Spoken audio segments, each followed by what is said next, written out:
Let's quickly go to Abuja now with Malpe. Well, thank you, Gimba. Joining us right now to discuss more of the farmer-herders clashes is Mr. Teve Akase, who is the Chief Press Secretary to the Benue State Governor. You're welcome to Sunrise Daily. Thank you, Malpe, for having me, and congratulations again on your wedding. Thank you very much. Well, just quickly wondering, if there are a number of issues we'd like you to respond to, and I'm sure that our producers will play those tracks as soon as they are ready. But then, would you say that the framing of the conversation, is this really a clash?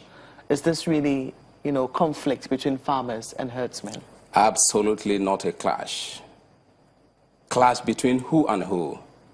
Maybe we shouldn't use the word clash. Maybe we should use the word conflict, because a conflict will mean that you and I are quarreling, and you can have, anything can happen as a result of the quarrels that we have.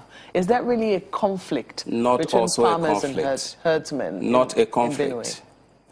The correct definition, the correct description of what is happening in Benue is invasion of communities and killing of innocent people. People in their sleep. People come with guns, knock on their doors. The doors are opened. They kill them. Imagine a husband with his wife. The door is knocked. People enter the room and kill the two, kill their children. But the question this is what is happening in Benue. There is no clash. It's clash between which community and which community. The question is who? For instance, now, is it between farmers and herdsmen? Is it herdsmen, or is it another group of unknown people? The farmers of Benue have never gone to war with anybody. They are peace-loving people. Benue people are peace. Benue is one of the most hospitable states in Nigeria, if not the very best in terms of rating. Now, the people of Benue are peace-loving. They are commandate people. So it's a clash between which community? We don't have that's why we criticized the comments attributed to the IG or police the other time. And when he went to Benue, people told him, the stakeholders told him, that his comments were misplaced, and he apologized. It's a clash between which community of Benue and which community. This is an invasion. And you heard the Minister of Agriculture accept that some of these people who enter communities and kill are not from here. And that's where the protocol of ECOWAS comes in, as he also talked about. Yeah, but even because the treaty is clear on how people who come in from Nigeria should be identified. If they're from the outside of the country, which we've heard quite a bit, are they herdsmen?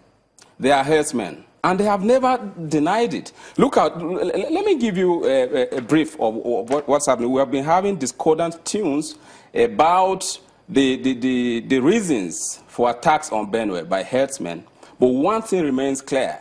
They have never denied responsibility. Miyetti Alakautahore, in June this year, accepted and threatened that they were going to mobilize their members wherever they can be found to resist, to enter Benue and resist the law, which has been promulgated by the government of Benue State. Just recently, Gad Allah Fulani Development Association said the attacks and killing of 73 people in Benue is their own way of fighting back. This is in the newspapers. The records are there. And Miyetti Alakauta, a Cattle Herders Association, just yesterday, just 2 days ago, said there will be more bloodshed in Benue. This you can find in Daily Sun newspaper on Friday. And the Fulani National Movement issued a communique yesterday and said that the attacks are deserved, that the people of Benue State deserve to die. This is what they said. It's also in the papers. You do know that some of these groups, for instance, Fulani National Movement, it's not a known group. I have never heard of Fulani. But that's again is a question. I have never heard. have you heard before now of a Fulani National Movement? That again is a question, and the question is, the Fulani herdsmen have always said they are indigenous of Benue. And if they are indigenous of Benue, if the Fulanis are indigenous of Benue, why do they need associations outside of Benue to fight for them? Indigenes of Benue are in the care of the governor and the state government. And it is the responsibility of the government of Benue to take care of them. I'm going to ask you. you. So do they need, I'm going to ask you. associations just in a moment, Abuja, just Kaduna, just a moment, Mr. Akase.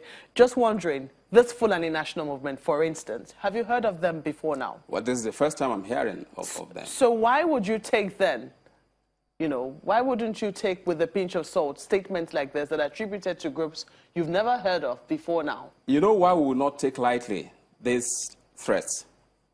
The threats were issued in the middle of last year. And the governor of Benue State wrote to the IG of police, wrote to the National Security Advisor, wrote to the then acting president. And when the president himself returned, the governor wrote a letter to him and wrote to the DG of DSS saying that these people are threatening Benue. They have vowed to resist the law which Benue has enacted, and that they will resist this law violently. And the governor attached copies of newspaper cuttings. So this is, we are not going to take this lightly because the threats have been issued before and the killings came. We did see the parley that happened between the governor and, government on one hand and herders, cattle herders on the other hand, represented by Miyetti Allah movement, not the Kauta Hore faction of it, but the mainstream Miyetti Allah. And now you're quoting them here as saying that they're going to, that you should expect more bloodshed. Yes, they said it, and it's in the papers. It's on social media, it's everywhere. Did you read the context within which that statement was issued? Well, they said that, that's why I said that they have been discordant tunes on why they are attacking Benue. The reason has never been clearly stated. Because the counter but one thing that has never been missed in their utterances is that Benue must continue to be attacked. Is that according to the mainstream Miyetti Allah? Well, you see, I don't, because even the Miyetti Allah Miyetti Allah Cattle Breeders Association, yes, issued another statement yesterday. That's Macban. Yes. And part of what they said, they also still criticized the handling of the security situation in Benue, especially the law. Just wondering, because the Kauta Hore faction alleges that the Benue State governor bribed the Macban faction. That's the reason why Macban supported the promulgation of the law, banning open grazing. Is that true? Why would the government of Benue State bribe anyone for that matter? Bribe who, for what? For Macban to allow the Benue State government to enact a law which had already been enacted? Bribe them for what? Well, I have said these people claim they are indigenes of Benue. So if they are indigenes of Benue, it means they were part of the process that brought about this law.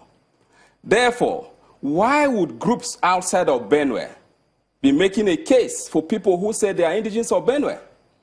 This is the question. And I wanted to respond to that commissioner of Adamawa State, but luckily you asked him questions, which I was going to ask him. And I'm going to ask you more questions of your own as to whether or not the manner in which you've handled this is also exacerbating the crisis in Benue State. But we'll leave you to answer that when we come back from this break. To stay with us.